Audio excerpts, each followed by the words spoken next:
Halo, apa kabar teman-teman? Hari ini adalah tanggal 10 November 2021. Tanggal 10 November kita peringati sebagai bangsa Indonesia, yaitu sebagai Hari Pahlawan. Hari ini saya ingin menjelaskan atau bercerita bagaimana tanggal 10 November itu menjadi Hari Pahlawan. Saya akan menjelaskannya secara kronologis, dan ini juga sedikit berkaitan dengan lagu yang sempat saya posting sebelumnya tentang kota Surabaya. Jadi Hari Pahlawan itu identik dengan kota Surabaya, tetapi itu menjadi sesuatu yang nasional karena itu mempengaruhi sejarah bangsa Indonesia. Oke, kita mulai. Jadi sejarahnya, peristiwa 10 November itu sangat panjang. Dan hari ini saya mencoba membuatnya lebih sederhana dan semoga ini bisa dimengerti. Dan kita mulai secara kronologis ketika kedatangan tentara Jepang ke Indonesia.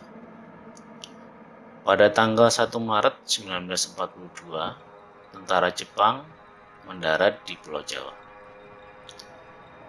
Seminggu kemudian, pada tanggal 8 Maret 1942, pemerintah kolonial Belanda menyerah tanpa syarat kepada Jepang. Ini berdasarkan Perjanjian Kalijati.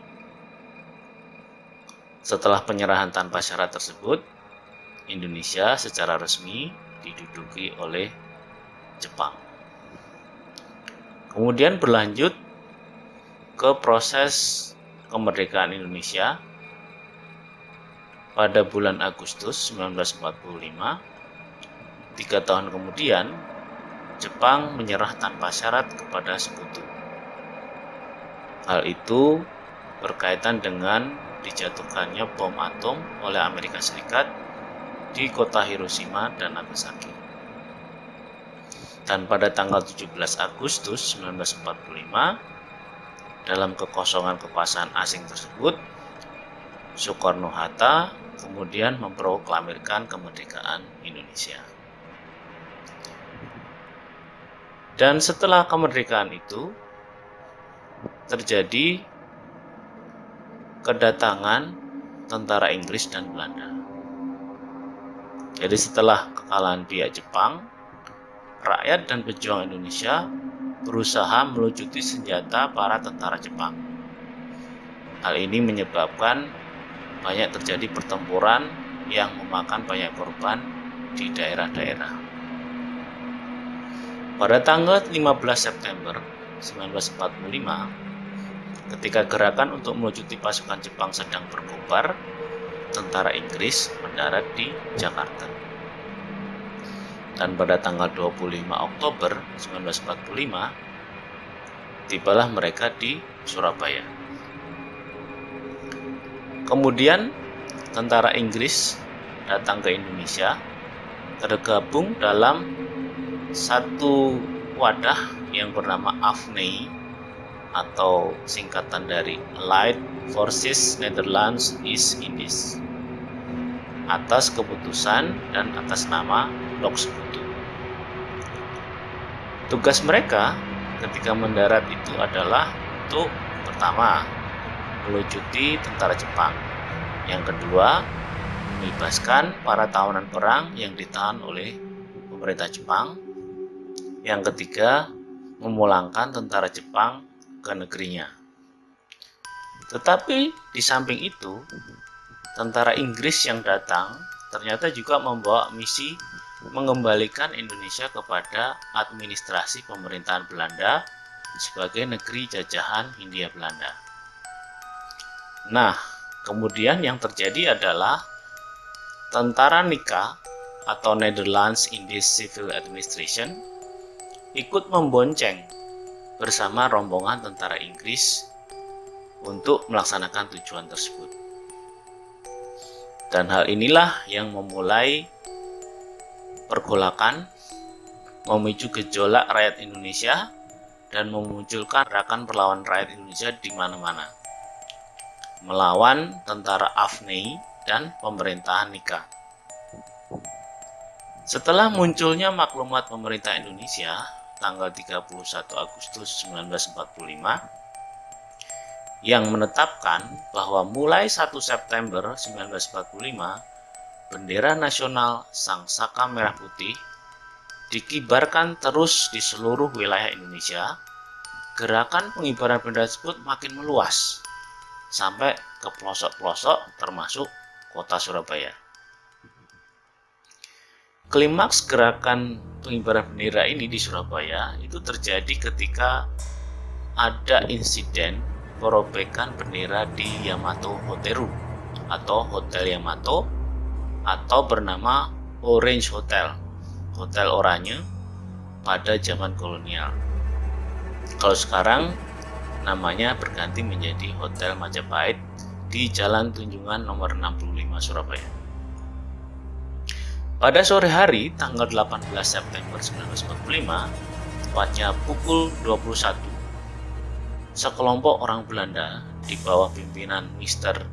W.V.C.H. Blokman mengibarkan bendera Belanda, yaitu merah putih biru, tanpa persetujuan pemerintah Republik Indonesia daerah Surabaya. Pengibaran itu dilakukan di tiang pada tingkat teratas Hotel Yamato, sisi sebelah utara. Keesokan harinya, para pemuda Surabaya melihat itu dan mereka menjadi marah karena menganggap Belanda telah menghina kedaulatan Indonesia, atau dalam artian hendak mengembalikan kekuasaan kembali di Indonesia. Seperti kita ketahui, Belanda cukup lama menjajah Indonesia, sehingga itu membuat semacam trauma bagi rakyat Indonesia. Dan hal itu juga dianggap melecehkan gerakan pengibaran bendera merah putih yang sedang berlangsung di Surabaya. Tidak lama setelah berkumpulnya massa di Hotel Yamato, Residen Sudirman, pejuang dan diplomat yang saat itu menjabat sebagai wakil residen yang disebut Fuku Shuko Gunsekan, yang masih diakui pemerintah Dai Nippon Surabaya Shu, sekaligus sebagai Presiden Daerah Surabaya Pemerintah Republik Indonesia. Beliau datang melewati kerumunan massa lalu masuk ke hotel dengan dikawal dua orang yang bernama Sidik dan Haryono. Sebagai perwakilan RI atau Republik Indonesia, beliau berunding dengan Mr. Blokman ini dan kawan-kawannya dan meminta agar bendera Belanda itu segera diturunkan dari gedung Hotel Yamato. Dalam perundingan ini, Mr. Blokman menolak untuk menurunkan bendera Belanda dan menolak juga mengakui kedaulatan Indonesia. Hal ini menyebabkan perundingan berlangsung memanas.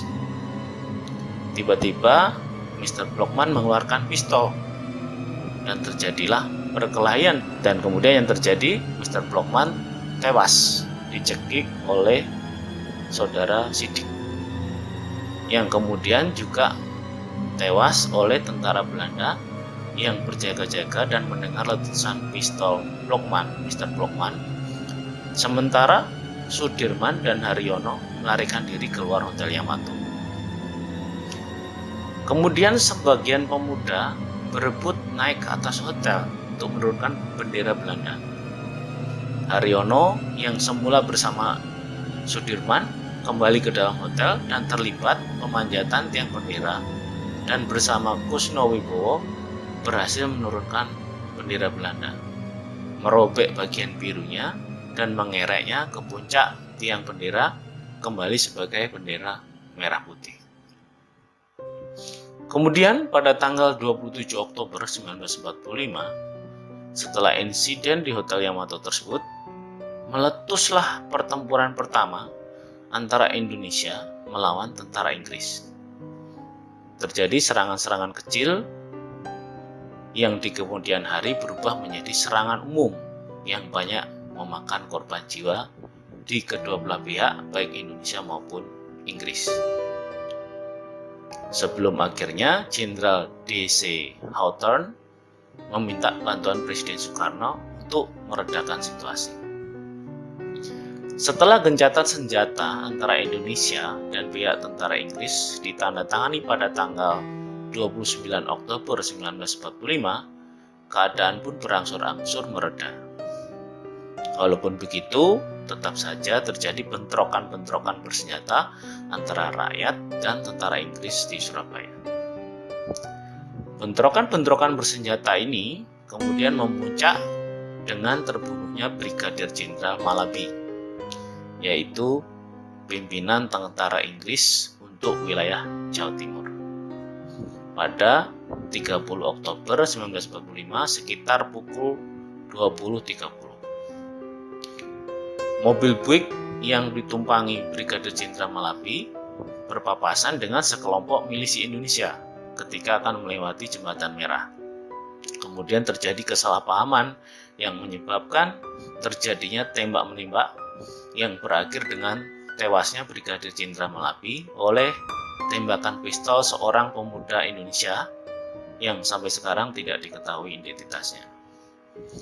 Dan terbakarnya mobil tersebut terkena ledakan granat yang menyebabkan jenazah Jenderal Malabi sulit untuk dikenali. Kematian Malabi ini menyebabkan pihak Inggris sangat marah pihak Indonesia dan berakibat pada keputusan pengganti Malabi yang bernama Mayor Jenderal Eric Carden Robert Manser untuk mengeluarkan ultimatum 10 November 1945 untuk meminta pihak Indonesia menyerahkan persenjataan dan menghentikan perlawanan pada tentara AFNI dan administrasi Nika. Jadi ultimatum itu menyatakan bahwa semua pimpinan dan orang Indonesia yang bersenjata harus melapor dan meletakkan senjatanya di tempat yang ditentukan dan menyerahkan diri dengan mengangkat tangan di atas. Dan batas ultimatum itu adalah jam 6 pagi pada tanggal 10 November 1945. Ultimatum tersebut kemudian dianggap sebagai penghinaan bagi para pejuang dan rakyat yang telah membentuk banyak badan-badan perjuangan atau milisi. Ultimatum itu ditolak oleh pihak Indonesia dengan alasan bahwa Republik Indonesia waktu itu sudah berdiri dan Tentara Keamanan Rakyat atau TKR juga telah dibentuk sebagai pasukan negara. Selain itu, banyak organisasi perjuangan bersenjata yang telah dibentuk masyarakat, termasuk di kalangan pemuda, mahasiswa, dan pelajar yang menentang masuknya kembali pemerintahan Belanda yang memboncengi kehadiran tentara Inggris di Indonesia. Kemudian pada tanggal 10 November pagi, tentara Inggris mulai melancarkan serangan berskala besar yang diawali dengan pengeboman udara ke gedung-gedung pemerintahan Surabaya dan kemudian mengerahkan sekitar 30.000 infanteri, sejumlah pesawat terbang, tank, dan kapal perang. Inggris kemudian membombardir kota Surabaya dengan meriam dari laut dan darat. Perlawanan pasukan dan milisi Indonesia kemudian berkobar di seluruh kota dengan bantuan yang aktif dari penduduk. Terlibatnya penduduk dalam pertempuran ini mengakibatkan ribuan penduduk sipil jatuh korban, baik meninggal maupun terluka. Di luar dugaan pihak Inggris yang menduga bahwa perlawanan di Surabaya bisa ditaklukkan dalam tempo 3 hari, para tokoh masyarakat seperti pelopor muda yang bernama Bung Tomo memiliki pengaruh yang besar di kalangan masyarakat, terus berusaha menggerakkan semangat perlawanan pemuda-pemuda Surabaya, sehingga perlawanan ini terus berlanjut di tengah serangan skala besar tentara Inggris. Bahkan tokoh-tokoh agama yang terdiri dari kalangan ulama serta kiai-kiai pondok pesantren seperti Kiai Haji Hasyim Asy'ari, Kiai Haji Wahab Hasbullah, serta kiai-kiai lainnya, juga mengerahkan santri-santri mereka dan masyarakat sipil sebagai milisi perlawanan. Perlu dicatat bahwa pada saat itu masyarakat tidak begitu patuh kepada pemerintahan, tetapi mereka lebih patuh dan taat kepada para kiai. Sehingga perlawanan pihak Indonesia berlangsung cukup lama, dari hari ke hari hingga dari minggu ke minggu lainnya. Perlawanan rakyat yang pada awalnya dilakukan secara spontan dan tidak terkoordinasi, makin hari makin teratur. Pertempuran skala besar ini mencapai waktu sampai 3 minggu lamanya sebelum seluruh kota Surabaya akhirnya jatuh ke tangan pihak Inggris. Setidaknya 6.000 sampai 16.000 pejuang dari pihak Indonesia tewas dan 200.000 rakyat sipil terpaksa mengungsi dari Surabaya. Sementara korban dari pasukan Inggris kira-kira sejumlah 600 sampai 2.000 tentara. Pertempuran berdarah di Surabaya yang memakan ribuan korban jiwa tersebut dan menggerakkan perlawanan rakyat di seluruh Indonesia untuk mengusir penjajah dan mempertahankan kemerdekaan itu. Itulah yang kita kenal sebagai Hari Pahlawan. Dan saat ini kita sudah melihat satu bangunan khusus, yaitu Monumen 10 November yang ditunjukkan untuk mengenang peristiwa itu. Semoga informasi ini bermanfaat dan kita menjadi lebih semangat lagi untuk membangun. Dan ingat, perjuangan kita berbeda. Saat ini mungkin bukan melalui perang, tetapi perjuangan kita adalah melawan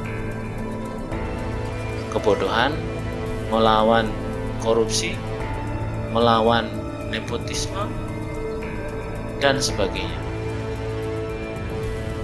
Tetap semangat, tetap nasionalis, tetap menjaga Indonesia tetap jaya. Merdeka!